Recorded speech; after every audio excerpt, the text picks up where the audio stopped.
If there's one big difference between amateur and pro sounding worship guitarists, then it often comes down to the rhythmic approaches that they use in their playing, which is why today I want to show you 3 powerful picking patterns that you can go ahead and use in your playing and rely on them Sunday in and Sunday out because they are so effective.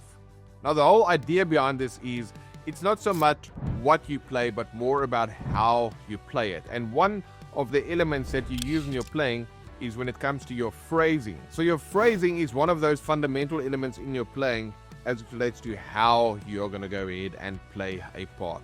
So there's 3 versatile picking patterns that I use for modern worship guitar all the time that is based on a solid rhythm that really sounds musical, and it has many different applications for different songs and different parts of the songs. What I'm going to go ahead and show you is how to play these 3 parts and also how to listen to the drums and actually find a way to use this in your playing so that these parts make a lot of sense. I've prepared a track here in the key of A, which is 1-4-1-3-4-2. So I'll play A, D, A, D, then I'll play A, C sharp minor, D, B minor. So cool sounding progression. I'll go ahead and use these picking patterns so that you can see them, and then afterwards I'll break it down along with the chord voicings. Let's check it out.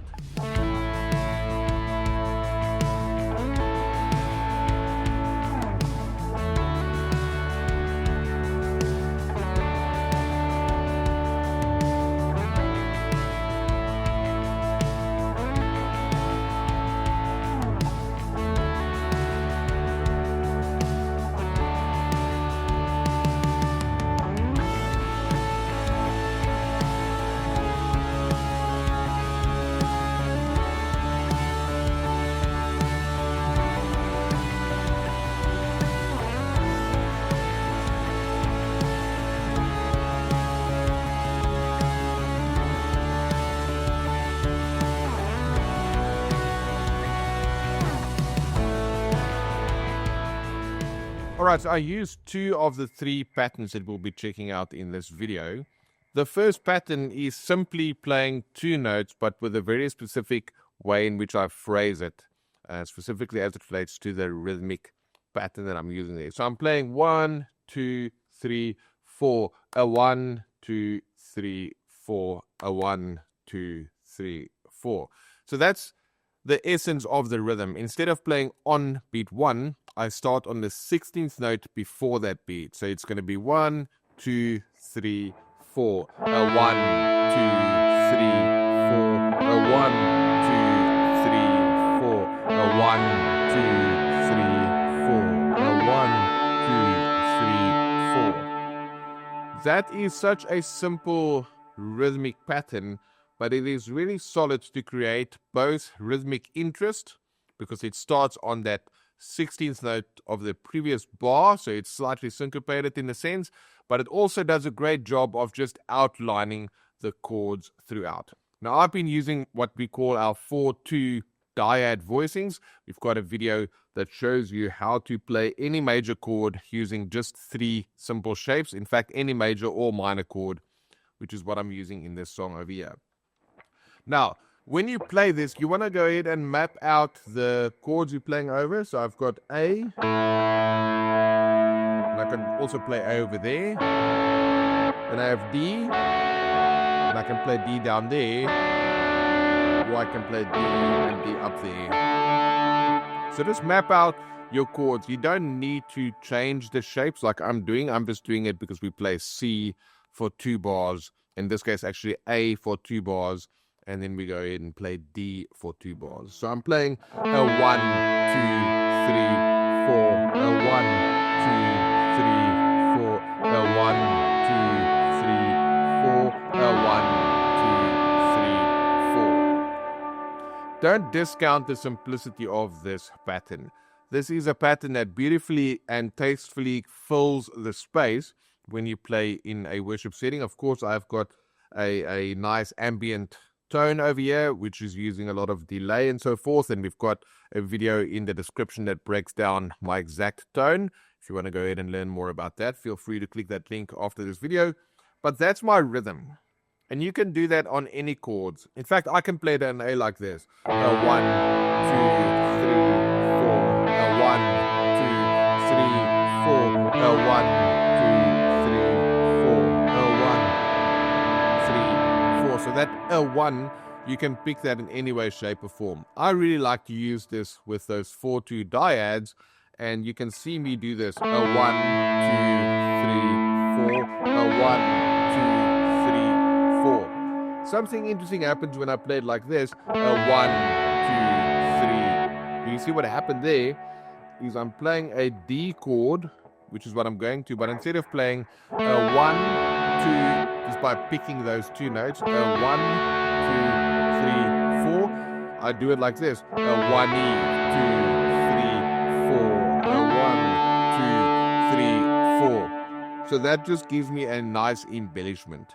A 1, 2, 3, 4. So now that you know the makeup of that part, it's simply A over here, a 1, 2, 3, 4, a 1, 2, 3, 4, D, a 1, 2, 3, 4, a 1, 2, 3, 4. I'll just play it for you one more time with those 2 chords over the track so that you can hear it, how it sits with the mix, how it sits rhythmically with the drums, and how it really creates both, fills the space tastefully and also outlines the harmony of the progression. Check it out.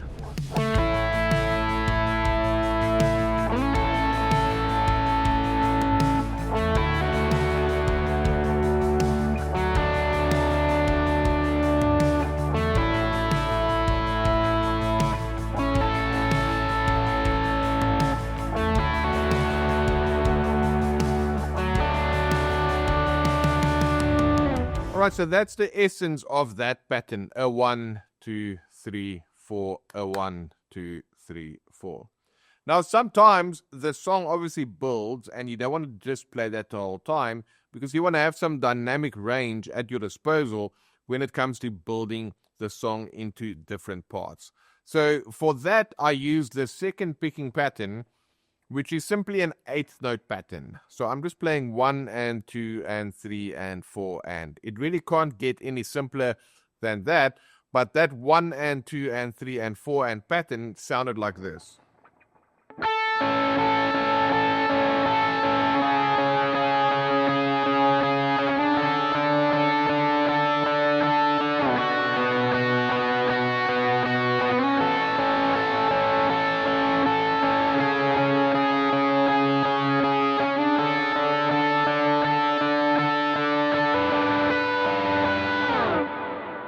So you can clearly hear that 8th note pattern that I'm playing over there, but I am focusing on the high note first, and then I'm playing the low note of my dyad. So I'm picking the high note and I'm coming down.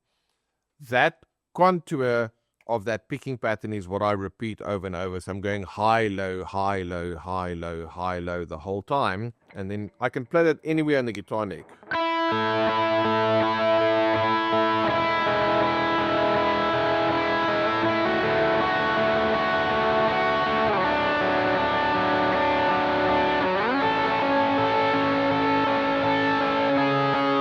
Etc.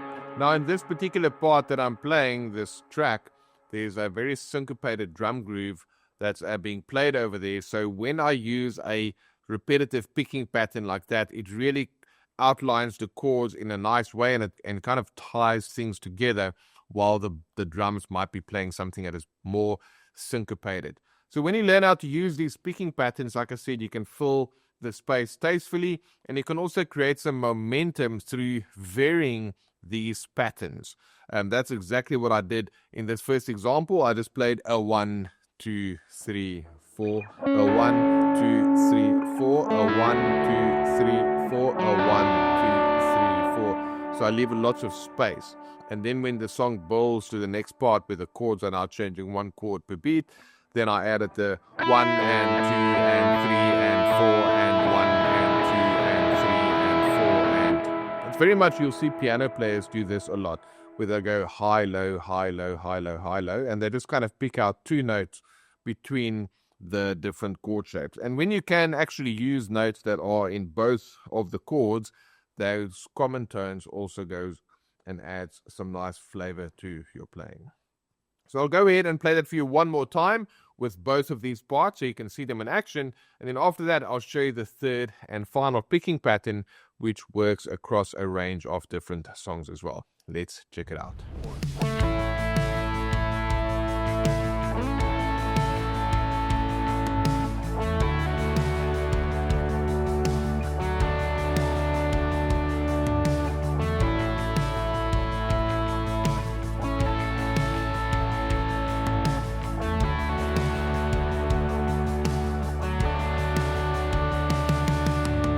Now, before we get to the third and final part, just listen to that sound. You can hear that there's a lot of delay dialed in. We've literally got delay for days there. Go ahead and check out the link in the description if you want to find out more about how to dial in that sound. But that gives me a very expansive sound. And then as I'm playing, those delay patterns, they're actually creating some interesting sounds against my simple picking. So whether I'm playing, all the delays will start bouncing around in time. In order for you to get a good sound out of that, you want to make sure that you maintain some solid timing and a good rhythmic feel as you're playing through these. And then, of course, seamlessly integrating chord changes between the different picking patterns is very important so that your chords are changing right on the dot and on the beat as it relates to when you change it. So you can hear when I do 1 and 2 and 3 and 4 and 1 and 2 and 3 and 4 and 1 and 2 and 3 and 4 and 1 and 2 and 3 and 4. So make sure that those chord changes are happening right there on the beat.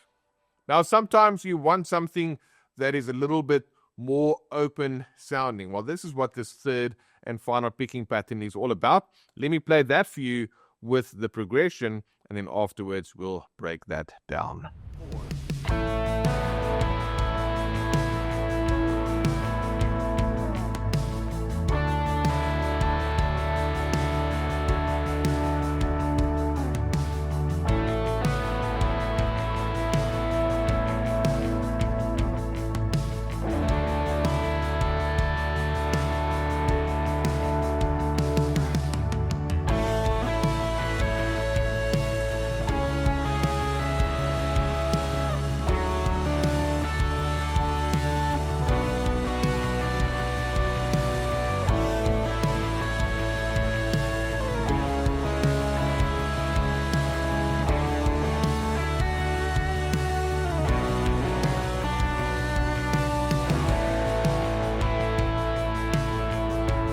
Now, this rhythm that I've just played in a couple of different ways there is essentially playing 1E and a 2E and a 3 and a 4E and a 1E and a 2E and a 3E and a 4E and a 1E and a 2E and a 3E and a 4E. And it's like we refer to that as a broad triplet feel. So if I have any chord, I can play literally any chord I want. But in this case, I played an A sus2. Then I can play 1E and a 2E and a 3E and a 4E and a 1, 2, 3, 4. 1E and a 2E and a 3E and a 4E and a... So you're going to play those three notes. You just pick any notes of the chord. You can play A sus2, 1E and a 2E and a 3E, 4. 1, 2, 3, 4. 1E and a 2E and a 3E and a 4E and a... There I played a D sus9. And I basically, for the 1, I played 1E and a 2E and. So you don't have to play just one note. You can also play multiple notes together, like I've done there on beat 1. So 1E and a 2E and 3E and a 4E and a. So you can take simple chords, 1E and a 2E and 3E and a 4. 1, 2, 3, 4. 1, 2 and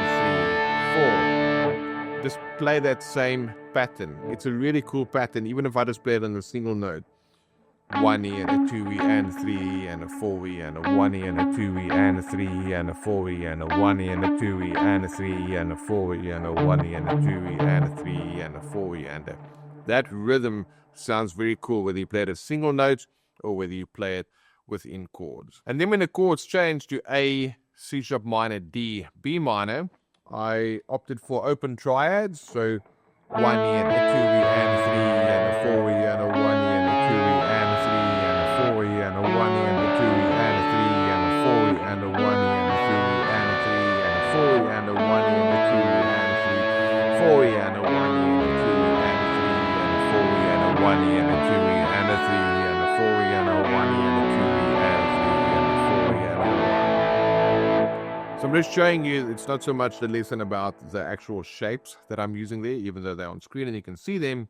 It's more about how that same rhythm can be used throughout. So what I'm going to do as a jam out on this video is I'll play that track again. Now I'm going to go ahead and experiment with all three rhythms that I've shown you, as well as using this final rhythm to even play some lead parts, but just to show you the importance of getting a rhythm that is solid, that you can play in multiple ways. Spend some time and getting some rhythms into your bag of tricks, because too many guitar players are focused on learning more chords. They want to learn more notes, they want to learn more scales, they want to learn more licks, and whatever the case may be, but they don't learn more rhythms, which is not what you play, but how you're going to play the notes. And when you have some of these things in your bag of tricks, then your playing becomes way more effective, because you can use a proven rhythmic pattern that sounds musical, that sounds good with the rest of the band, and you can apply it in a whole host of different ways, shapes, and chord voicings. It'll sound pretty cool. Let's go ahead and have a jam, and at the end, if you want to learn more about these cool open triads, we'll go ahead and link to a video for you as well. 4